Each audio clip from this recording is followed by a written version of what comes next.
Obrigado ao professor Eduardo Franco. Também conhecemos já há tão pouco tempo, há mesmo muito pouco tempo, através da Luísa Paulinelli, que foi uma sorte. Olá a todos. É a primeira vez que estou a falar fora do âmbito dos meus alunos de genética e de bioquímica. Eu dou aulas de genética e também de patologia, mas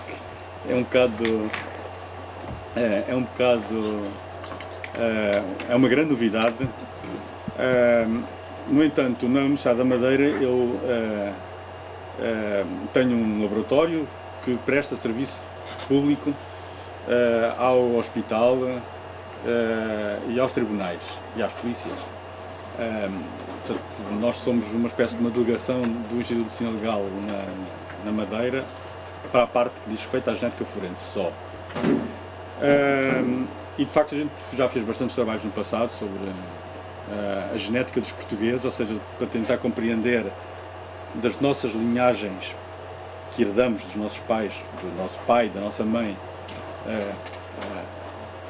como é que a gente se caracteriza e, no fundo, para saber de onde é que vêm as linhagens dos portugueses atuais, como é que a gente pode ter alguma ideia sobre a origem dessas linhagens desde os tempos paleolíticos.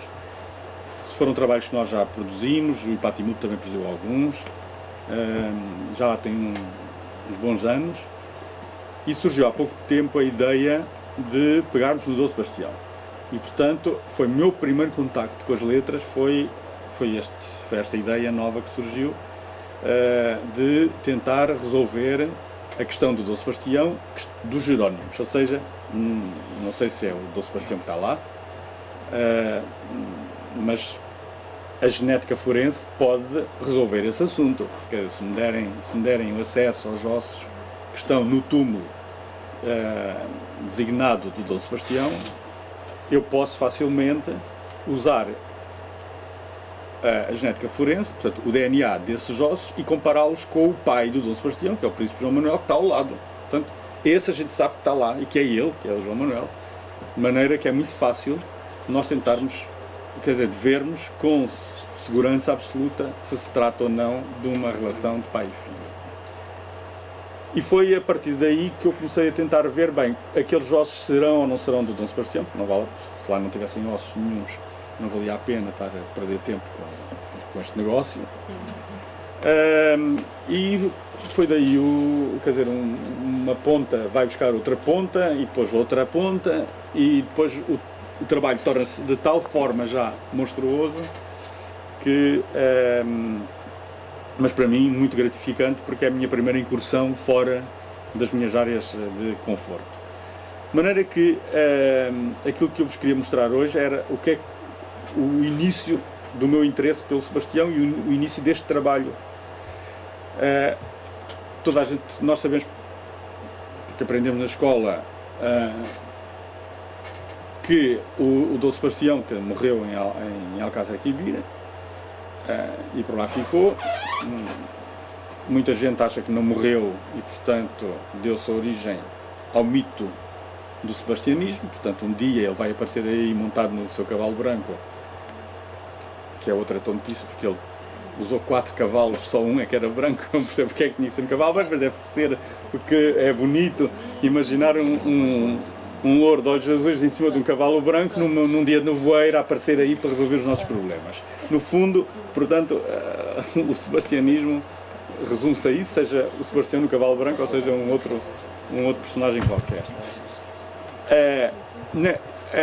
A história do Sebastião começa, a história para nós da genética forense começa justamente no final da batalha, portanto quando ele morre, ou não morre. E quem é que fala sobre o Sebastião? Eu tive que ir buscar, quer dizer, qualquer sebastianista faz isso, e eu não sou nenhum sebastianista, atenção, isto é uma pontinha... É um sebastianólogo. Sou um sebastianólogo.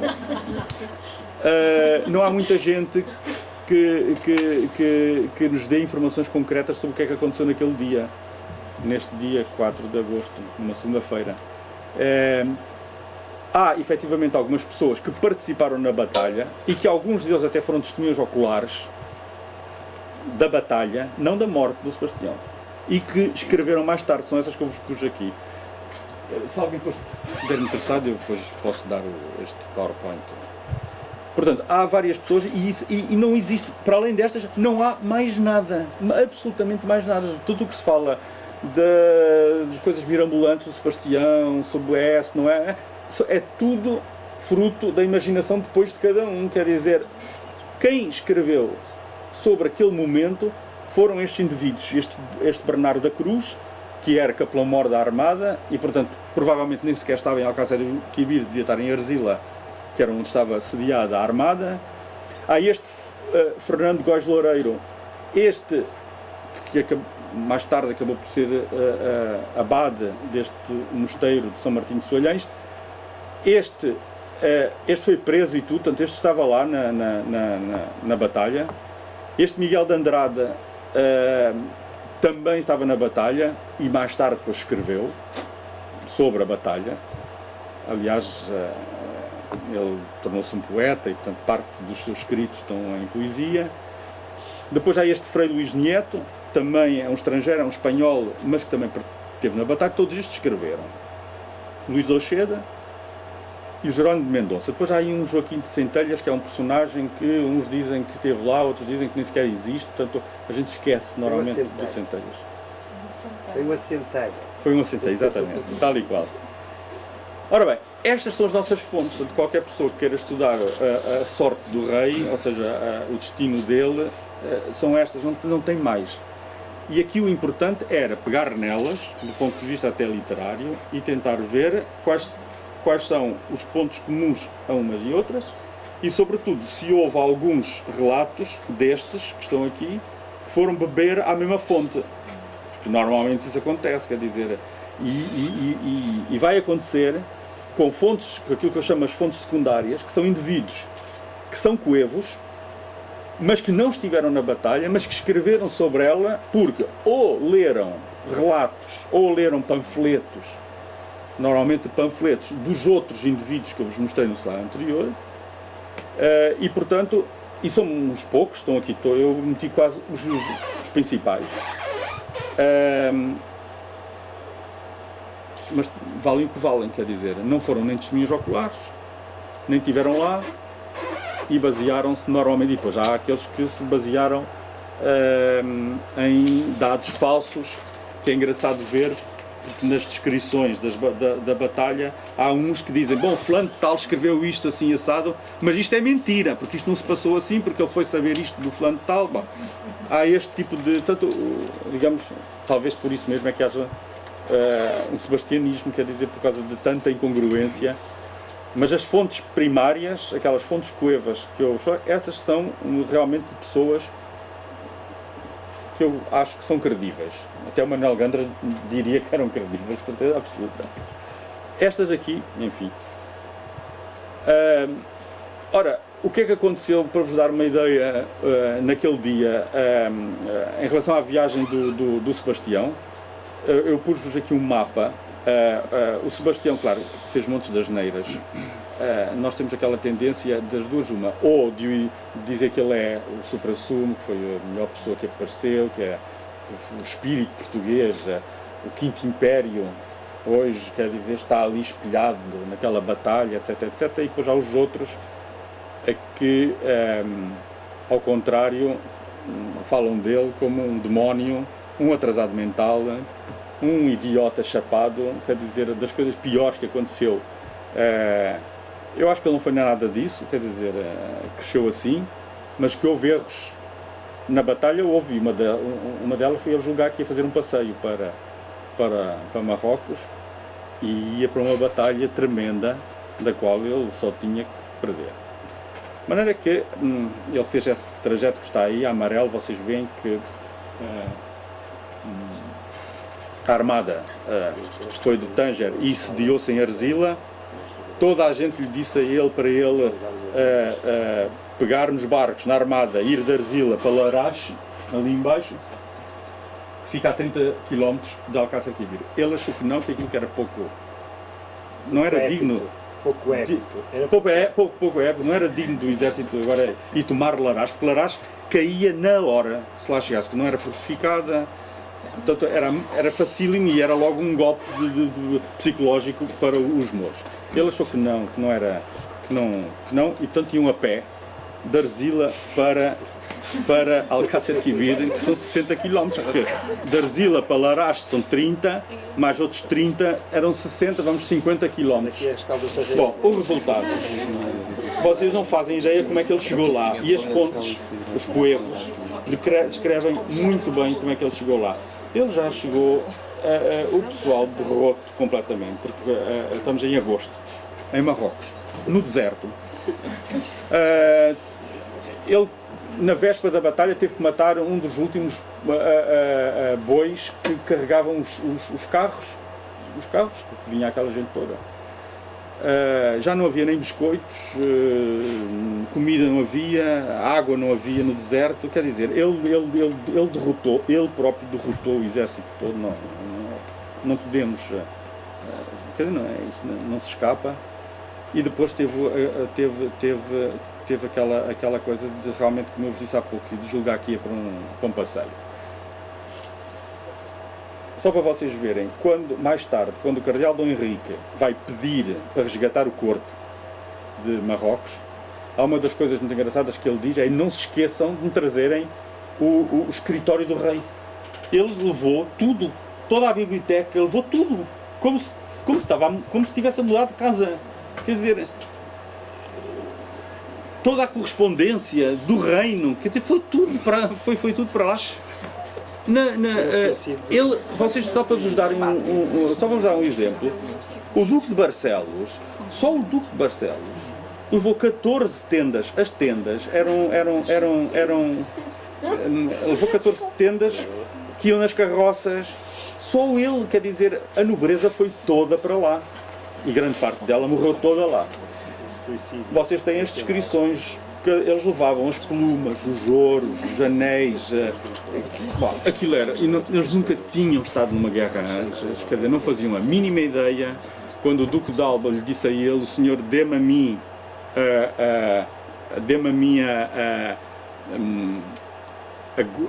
o comando do exército, que eu faço-lhe a guerra.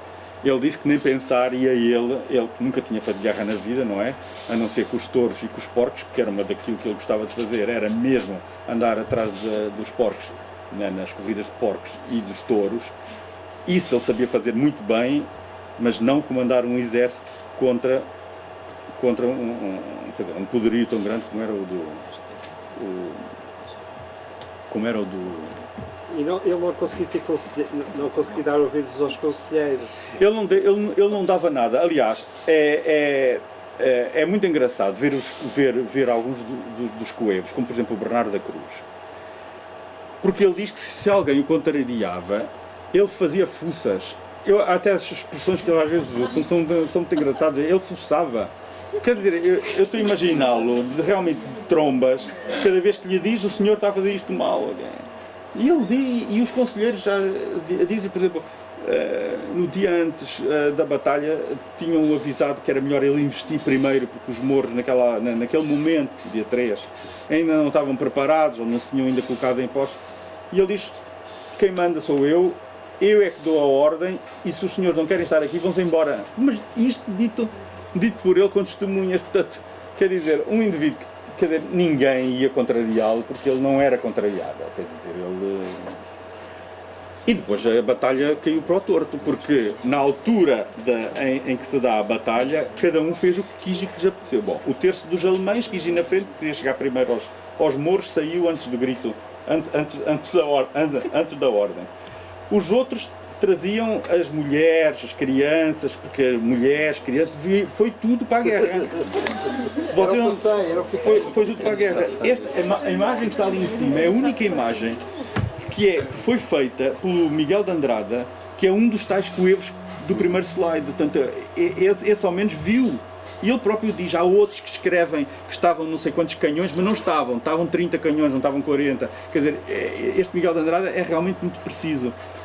E de facto, aquele grupo todo que está ali, isto que está aqui, ali, é um grupo de pessoas que nunca pelejaram na vida, mas que iam junto.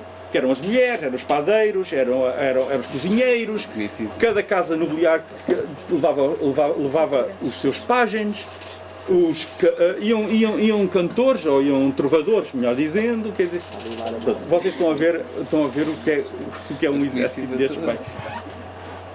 Mas, claro que isto deu para o torto, e eu só vos vou ler aqui, só uma frasezinha, só para vocês verem como é que Miguel de Andrade descreve o fim da batalha.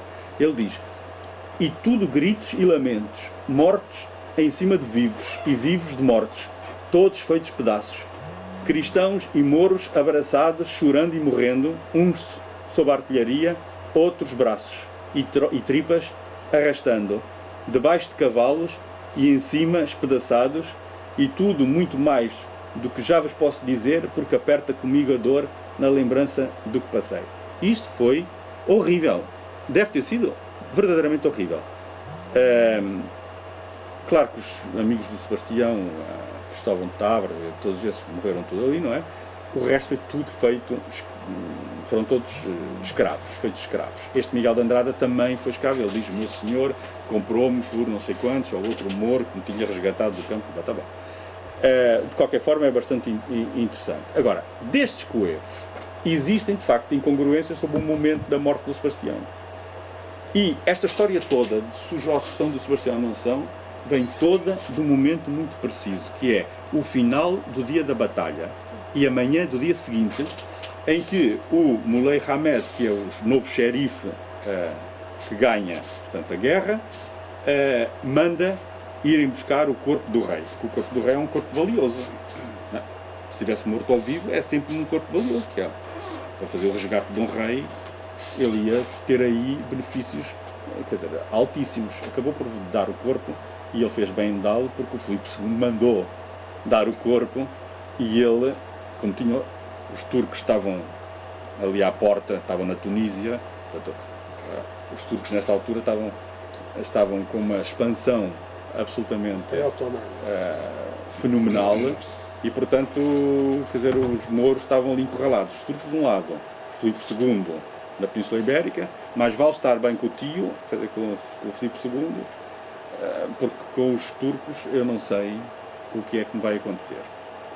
E de facto, ele acabou por dar o tal corpo. Ora, o caso do Sebastião é um caso de polícia, é um caso de CSI, sem dúvida, porque a tramitação, digamos assim, do corpo de Dom Sebastião, desde o campo da batalha até aos Jerónimos, está completamente descrito, com autos, com descrições coevas.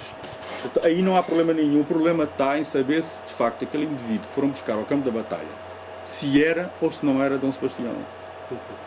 Porque só houve um indivíduo que foi buscá-lo ao campo da batalha, que era o pajem dele, do Dom Sebastião, que é, bom, pajem não é pajem, é o guarda-roupa, o moço de câmara. É um moço de câmara. Este tal Sebastião Rezende.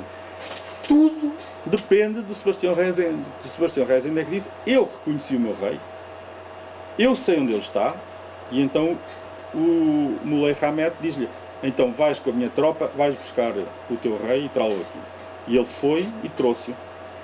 Quando trouxe, o Muley Hamed obrigou aos fidalgos que estavam ali cativos a reconhecerem o corpo. Claro que depois uns dizem que o corpo estava inchado, que não se reconhecia bem, uns, bom, o que é facto é que eles assinaram ali a dizer que era efetivamente Dom Sebastião que estava ali. Claro que aqueles que não acreditam que Sebastião morreu na guerra, em Alcácer Quibir, vão sempre dizer que o Sebastião, quer dizer, que eles disseram que era o Sebastião, mas no fundo sabiam que não era. Porque se eles dissessem que era o Sebastião, davam tempo ao verdadeiro Sebastião de se pôr a milhas, passa a expressão. Estão a ver? Quer dizer, mas isso é irreal, porque o Dom Sebastião não sabia onde estava. Eu tenho sérias dúvidas que houvesse algum erro naquele procedimento de reconhecimento do corpo. Até porque eles dizem que o corpo estava de tal maneira irreconhecível que era difícil saber se era ou se não era o rei. Mas o que é facto é que eles só dizem que ele tinha uma ferida no sobrolho esquerdo, profunda, tinha mais uma arcabuzada que o deve ter matado. Pois havia as vestes reais. Não, ele estava nu, quando completamente nu. E aliás, há algumas pessoas destes sebastianistas que acreditam realmente que ele sobreviveu. Dizem que há dois relatos, de facto há dois relatos. O Miguel de Andrada disse: eu estava a 6 metros de distância do Sebastião Rezende quando ele passou com a mula e o corpo do Sebastião em cima.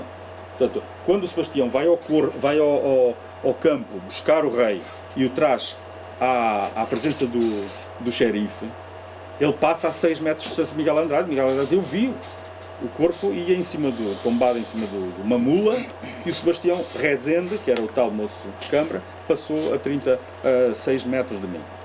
Tenho pena de não ter ido lá ver a cara do rei, diz ele. E os outros sebastianistas ficam todos contentes com isto. Também nós temos pena, escrevem eles, também nós temos pena. Portanto, aí está uma boa oportunidade para dizer que não era ele, para duvidar. Mas o que é facto é que em 5 de agosto vão lá resgatá-lo. O Góis Loureiro que é o primeiro Góis Loureiro, é um dos coevos, ainda por cima de testemunho ocular, e ele diz, entretanto, diz: "E reconhecido de todos os suyos, e eu, como testigo de vista, também reconheci ser ele mesmo desdichado rei." Ou seja, este diz: eu vi com os meus olhos, mas não é o único. Portanto, a 6 de agosto o corpo vai para Alcácer Quibir, para a casa do alcaide, e é depositado e é enterrado lá, no quintal do alcaide. No dia 7 de agosto, Belchior do Amaral, que era um indivíduo que depois vai ser muito importante, que ele depois vai fazer uma série de trabalhos para Filipe II, quando Filipe II passa a Filipe I de Portugal, mas ele estava lá na guerra também, e é ele que vai fazer o enterro formal do corpo do Dom Sebastião na casa do alcaide, e põe uns sinais, nós não sabemos o que são, que era para depois ele poder, ele próprio, quando fosse desenterrar, quando fosse a altura do resgate do rei, ele ter a certeza absoluta que aquilo estava inviolado. Ou seja, que entretanto... Ora bem, toda a gente vai embora, etc. Filipe II tem um interesse muito grande em mandar vir o sobrinho de Marrocos. O cardeal também, chegam a oferecer dinheiro para pagar dinheiro ao xerife. E, finalmente, neste dia 10 de dezembro de 1578, portanto, a batalha foi em agosto, em dezembro, Belchior do Amaral, o mesmo que o enterrou, vai lá desenterrá-lo e vai trazê-lo para Ceuta, que era nossa, onde vai ficar à guarda dos padres trinitários. E, portanto, ele é que desenterra, portanto, ele viu que estava inviolado, portanto, quanto a isso não havia problema nenhum, e vai entregar aos padres trinitários de Ceuta. E, a partir daí, o resto é história.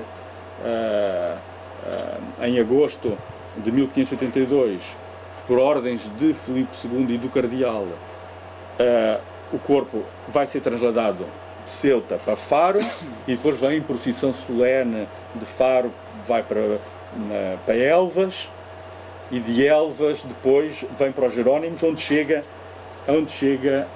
a 21 de dezembro. Portanto, de 82, ele vai ficar, portanto, o Sebastião ficou com os padres trinitários em Ceuta desde 78 até 82, portanto 3 anos. Mas embalsamaram o corpo para eles conservassem? Não. Eles já na altura, quando o enterraram, já estava coberto de cal e, portanto, eram ossadas já que vinha.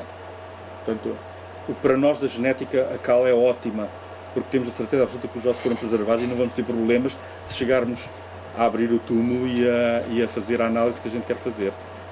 E por fim, claro, quando ele chega aos Jerónimos a 21 de dezembro de 82, está a corte toda de luto lá, está descrito, não é? O Filipe II está à porta dos Jerónimos, está com os secretários de Estado, com aquilo tudo, etc. Fazem as cerimónias fúnebres e a partir daí Claro, estas dúvidas... O túmulo, ele é colocado nos Jerónimos num túmulo de madeira. E vai ficar aí, no túmulo de madeira, vai ficar até 1682, e é Dom Pedro II, porque entretanto avisam, olha que o túmulo do Dom Sebastião e do cardeal Dom Henrique, o cardeal também estava num túmulo de madeira, estão podres, aquilo já está a cair aos estados. Então Dom Pedro II manda fazer uns túmulos de mármore iguais aos que já lá estavam e nos quais estavam Dom João III, Dona Catarina, Dom Manuel I, bom, esses todos. Portanto, Dom Pedro II mandou fazer túmulos exatamente idênticos aos que já lá estavam, que são os que estão atualmente lá. E portanto foi em 1682 que é trasladado os ossos do túmulo de madeira para aquele túmulo que lá está. Existe um alto, eu ainda vou saber pelo Manuel Gandra se ele descobre. Eu nunca vi esse alto. Foi transcrições já do século XVIII do alto, em que dizem que à porta fechada foram encontrados os ossos lá no túmulo de madeira onde eles estavam. Os ossos foram colocados dentro de um saco de veludo com uma tira preta, foram metidos dentro de outro saco e depois foram colocados no mausoléu, no atual mausoléu, que foi depois fechado. Este é o alto de entrega, aquele que está ali, e eu tenho aqui os meus agradecimentos a fazer também ao professor Eduardo Franco, porque é o alto de entrega. Esta fotocópia este alto nunca foi publicado em fotografia em nenhuma revista, nem em nenhum sítio português. Mas publicado em outras coisas. Exato. E portanto, eu não me servi das outras transcrições. Eu fiz a transcrição, que entretanto também me apaixonei por paleografia, portanto é muito fácil, acabou por ser. Este então está bem escrito e portanto não oferece muitas dúvidas, mas depois há o pós-Alcácer Quibir, quer dizer, toda aquela gente. Eu pus aqui alguns deles, estão a ver que desde 1808, 1904, até ao Estado Novo, não é? Vocês têm aqui Francisco Salles Loureiro, que foi professor também de História e que era um apaixonado também pelo Sebastião e também acreditava que ele não morreu, que se tinha escapado. O Belar da Fonseca, portanto, o grande impulsionador do Sebastião vivo. E tem aqui, neste livro Grandes Enigmas da História de Portugal, tem um capítulo também desta Maria Emília Martins da Cunha, em que ela também propõe uma solução de que Sebastião acabou por morrer no mosteiro de Limoges, em França, já velho. Como o Manuel Gandra. Eu sei, mas eu já lhe disse que não acredito em nada daquilo. Aquilo são provas circunstanciais, não tem validade nenhuma, porque estão a ver, eu estou habituado a provas forenses e portanto ou é ou não é.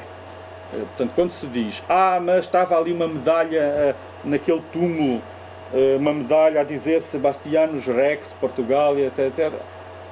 Mas a medalha desapareceu.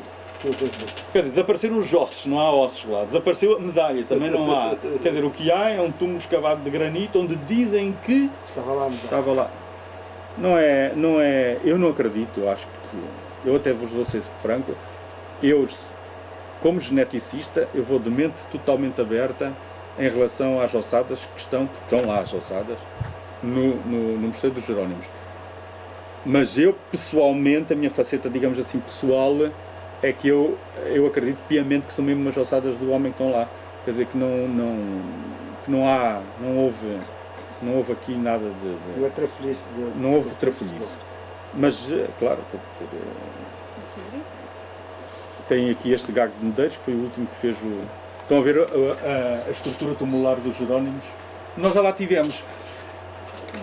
Já fizemos uma parte, que foi a única parte que foi aceita pela Direção-Geral do Património, que foi scanar a pedra tumular do Jerónimo, esta pedra que está aqui. Esta aqui, estão a ver? Os ossos estão lá dentro, no ossário. E nós o que fizemos foi, contratámos uma empresa de Aveiro, que trabalha muito em arqueologia e em georradar, e eles passam ondas eletromagnéticas de gama não sei quantos, quer dizer, e fazem vários varrimentos e depois reconstroem o interior em 3 dimensões. Portanto, nós sabemos como é que os ossários foram construídos, isso nós já sabemos. E a partir daí não dá para fazer uma imagem do corpo tridimensional? Não, porque o que lá está é um saco. É um saco. Com os ossos todos assim misturados? Com os ossos misturados. Não, claro. Podia ser o corpo todo. Não, mas para nós é ótimo, porque desde que lá esteja um fémur e uma caveira ou assim. Não, porque o que está escrito é que eles meteram tudo dentro de um saco. E outro, mas o problema é que às vezes é vamos não é um corpo, mas vários corpos. Não, e para abrir o túmulo, implica fazer. Como é que estão a pensar em abrir o túmulo? Olha, há 2 hipóteses para abrir o túmulo. Ele está todo tão bonito, não é? E são várias toneladas de mármore. Bom, há 2 hipóteses aqui, que foi tudo que nós dissemos ao anterior Ministro da Cultura. Bom, não se pode estragar nada, isto é património nacional. Mas é possível abrir aquele túmulo porque o mestre de obras, em 1682, colocou os ossos lá dentro e fechou o túmulo na hora. Portanto, quer dizer, não é difícil. Ele há de se abrir de alguma forma. Nós estivemos lá e metemos uma câmara por este, aqui dos lados. Todos os túmulos têm aqui, estas partes daqui dos lados, elas podem se abrir. Não é fácil, mas podem se abrir. E é uma das formas de que nós julgamos que os ossos tenham ido para lá dentro, foi através daquilo, quer dizer, meteram os ossos lá dentro e depois meteram os mármores ao lado e taparam. Se não, há empresas especializadas, algumas delas até têm trabalhado nos restauros de Jerónimos, portanto, são muito experientes em conservação e restauro do património nacional. É desmontá-lo todo. É meter umas gruas hidráulicas lá, não é? É porque nós temos que desmontar este e temos que desmontar o do pai, que está ao lado, que é igual a este. Não tem elefantes. E então temos que desmontar todo para chegar aos ossos. Mas isso também se desmonta numa semana, em 15 dias. Este do pai, esse é que são do pai. Foi. Os ossos do pai são os do pai. São, eu disse para o João Manuel, esse até está lá desde que a Dona Catarina mandou fazer os túmulos. Portanto, esse está lá desde o princípio. Esse não há problema. Esse não há problema. Portanto, nós até é bom termos esses ossos do pai como certos. É referência. O que permite ir a fazer o teste é os ossos do pai. O que permite fazer os testes é os ossos do pai. Se não for o do pai, tem que ir ao cardeal. Ao tio, ou... É porque é assim, nós podíamos usar, por exemplo, não. Eu no meu laboratório, nós fazemos testes de paternidade. Do pai. Mas se não quer resolver, mas ouça, nós são mesmo os ossos do pai. Exatamente. Nós fazemos. Ou mais a senhora mãe do nosso Sebastião eu não terá estou enganado o pai, Pois é. sendo filho. Não. São uma novela mexicana do Sebastianismo. Podia ser esse o caso, mas É a versão Mas isso é mais o que está difícil. escrito. novela mexicana. Não, mas isso é. O que está escrito sobre Onde é que estão os da a princesa Dona Joana. Pois seria bom Estão comparar nas com os calças da mãe em Madrid. também. Onde? O convento das descalças em Madrid. Isso é mais difícil. Mas eu não preciso da mãe para fazer o teste de paternidade. Certo. Eu faço teste de paternidade todos os dias no meu laboratório. E já fiz teste de paternidade com a ausência dos pais. Tenho que ir aos tios, aos avós, etc. Eu não posso ir aqui, por exemplo, ao Dom João III, que eu podia, porque é o avô dele, porque enquanto ele está na epístola, o Sebastião, portanto, o transeto, não é? Tem a epístola de um lado, tem o Evangelho do outro, e depois tem a ala central, que é onde está Dom João III e Dom Manuel com as respectivas esposas. O patriarcado disse logo que não aceitava, não dava autorização para fazer trabalho rigorosamente nenhum na zona central da igreja, porque é onde eles têm o culto. Felizmente que o Sebastião e o tio estão no Evangelho e na Epístola, e portanto estão lateralmente. Portanto, é muito fácil pôr um tapume ali à frente, durante 15 dias ou 3 semanas, ou o que for necessário, e dizer estamos em trabalhos de restauro ou qualquer coisa, e fazemos o trabalho sem dar nas vistas e sem... Não, depois está um programa de televisão ao vivo. Mas é que a National Geographic já disse Então, que estava interessada em seguir o processo todo desde o princípio. Claro. Porque era muito engraçado. Aliás, isso só devia haver um grande patrocínio, porque tinha audiência nacional. Mas há um outro patrocinador ainda melhor do que esse, mas nós não vamos avançar com os patrocinadores Claro, enquanto o Ministro não nos diz, sim senhora, e eu dou autorização para que se faça isto, desde que, evidentemente, Mas só sejam depende do salvaguardadas... Ministro ou ele depois tem que pedir autorização à Assembleia da República? Não, depende só do Ministro. E a Comunidade Ganda estava convencido que era preciso autorização da Assembleia da República. Não, só do Ministro. Se ainda fosse o João Soares, dava umas lambadas no túmulo e a coisa é isso. Mas sabe o que é que aconteceu? Portanto, a primeira parte do escaneamento, digamos assim, do túmulo foi feito ainda no tempo do PSD, e quem nos deu a autorização, custou a tirar, a autorização teve que ser tirada a ferros, foi o tal malfadado Nuno Gonçalves de Silva, que é a desgraça que nós Que era conhecemos. vassalo. Que é uma coisa impressionante. Depois ele saiu, foi para lá o João Soares. E o João Soares, nós tivemos uma reunião com ele e ele disse: oh, por mim, quer dizer, por mim, ali todos túmulos. As pessoas para votar. Bofetadas do túmulo. Desde que o património esteja salvaguardado. Isso era uma imposição, mas também é óbvio, não é? Claro. Bom, aconteceu o episódio das bofetadas, o João Soares foi embora, entretanto não tinha posto nada por escrito.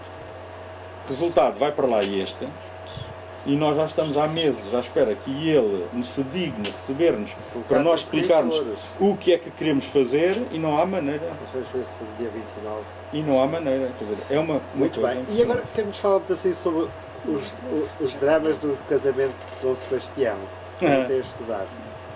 Eu no início eu tinha dito que vinha cá falar sobre os casamentos, mas é assim. Mas fala muito assim. Os casamentos do Dom Sebastião, eu tenho aqui, vocês sabem, devem saber, eu lembro-me disto quando fiz a minha tese de doutoramento, vocês começam a pôr coisas e depois acham sempre que falta, e depois põem mais um bocadinho, e depois nunca acaba, quer dizer, há que pôr um termo a isto, e eu tenho que pôr um termo também aos casamentos, que não foram assim tantos, mas é que tentaram casar o Dom Sebastião quando eu tinha 3 anos, portanto os casamentos começam aí, aos 3 anos. Aos 3 anos.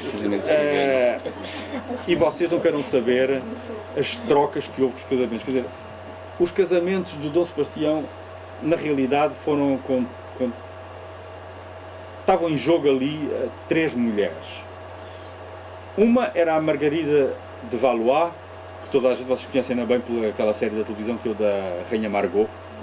A Rainha Margot era uma das prometidas ao Dom Sebastião. Ele nunca teve interesse nenhum pela Rainha Margot, nem com os 3 anos, nem mais tarde, com 15 anos, quando lhe voltaram a propor casar-se com ela. Era mais velha? Ela? Era. Quantos anos? Mas eram 2 ou 3. Nesse aspecto estavam. A outra era Isabel da Áustria, que era filha do Maximiliano, um imperador da Áustria. Quer dizer, ele era imperador da Áustria, estava na Áustria, mas quer dizer, é tudo da mesma família de Filipe II, tal como Sebastião, não é? Filipe II é tio do Sebastião, a rainha Dona Catarina é tia de Filipe II. Portanto, a endogamia aqui na casa dos Habsburgos é absolutamente fantástica. Eu estava a dizer ao almoço, estava a dizer que todos vocês têm 8 bisavós, não é? Vocês têm 2 pais, têm 4 avós, 2 de cada um dos pais, e depois têm 8 bisavós.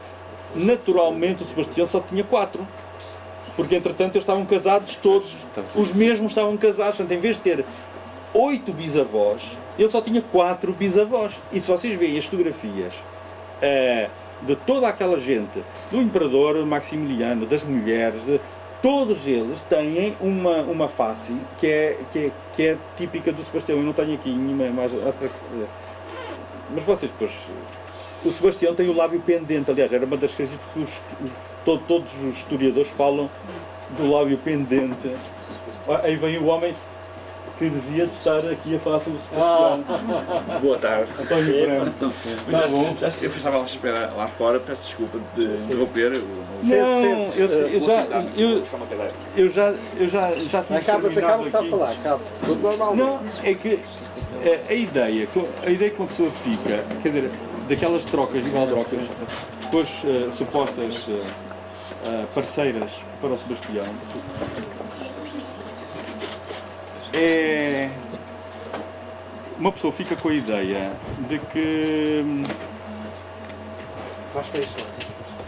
vocês aprendem normalmente tudo o que há de pior acerca do Filipe II, quer dizer, eu acho que é tradicional dos portugueses dizerem que o Filipe II que era isto, que era aquilo, etc. Quer dizer, Espanha em bom vento, em bom casamento, e portanto a gente tem sempre essa ideia. Mas eu, quanto mais leio, mais... Quer dizer, eu acho que o Filipe II... Estava bem intencionado. Ele podia não estar bem intencionado, mas quer dizer, ele era o chefe da casa daquela gente toda, quer dizer, a casa da Áustria. Quer dizer, envolvia-os a todos. E ele sentia-se, eu acho que ele se sentia no íntimo como chefe de família. Mas acaba os casamentos. Então, Eu os casamentos têm uma coisa muito interessante, quer dizer, dá pano para mangas, se você for ver todas aquelas cartas, toda a correspondência, pelo menos, por exemplo, com os franceses, por causa da Margarida de Valois, com o Vaticano, com Roma, melhor dizendo, e com o Imperador, os casamentos, quer dizer, o Sebastião não estava interessado em casar. Você não concorda comigo? Ele tem uma frase, desculpa lá, então, ele tem uma frase, uma carta à Câmara, ao Senado de Lisboa, em que diz: casarei se isso for utilidade para os meus povos. Exatamente. E portanto ele não estava interessado em casar, mas casaria. Casaria-se, exatamente. Portanto, mais que, por exemplo, eu acho que quando ele se propõe casar com a filha de Filipe II, é justamente para ir buscar apoio do tio para ir para Marrocos, quer dizer, ele talvez fosse, imagina-se uma espécie de um é como se ele fosse para o cadafalso, coitado, quer dizer, mas eu faço isto, se tu me deres o apoio para a guerra de Marrocos. Claro que o Filipe II não é tonto, sabe onde é que ele vai meter e tu não vai dar apoio nenhum. Mas eu acho, francamente, que a história dos casamentos percorreu Sebastião desde tenra idade, quer dizer, foi uma constante da vida dele, quer dizer, não por ele, mas por todas aquelas pessoas à volta dele que manobraram, que cozinharam. Mas eu acho que aquilo era normal dentro de uma mesma casa, quer dizer, o Filipe II tinha uma ideia na cabeça que é: não casa ninguém fora da minha casa, ou seja, a não ser que, quer dizer, seja mesmo necessário. A ideia de manter-se. E aí a desgraça da endogamia também, daquela que não fica bem para o Sebastião, fica-lhe bem o beijo caído, mas é uma pessoa olha para as imagens do Imperador Maximiliano, que é cópia chapada. Eu às vezes olho para eles e digo, mas eles parece que foram todos tirados a papel, quer dizer, o pintor serviu-se da mesma ficha. Mas realmente, quer dizer, todos eles têm o mesmo tipo de face que vem de carro, do Imperador Carlos, todos eles são idênticos, quer dizer, é uma coisa impressionante que portanto, há ali uma endogamia bastante grande, quer dizer, e o segundo fez o que pôde para a manter, isso eu não tenho dúvidas nenhumas, não Muito acho. bem. Quer dizer, Só para terminar, para começarmos o debate. Então, encerra aqui a sua intervenção. Eu penso que sim, quer dizer, Muito obrigado.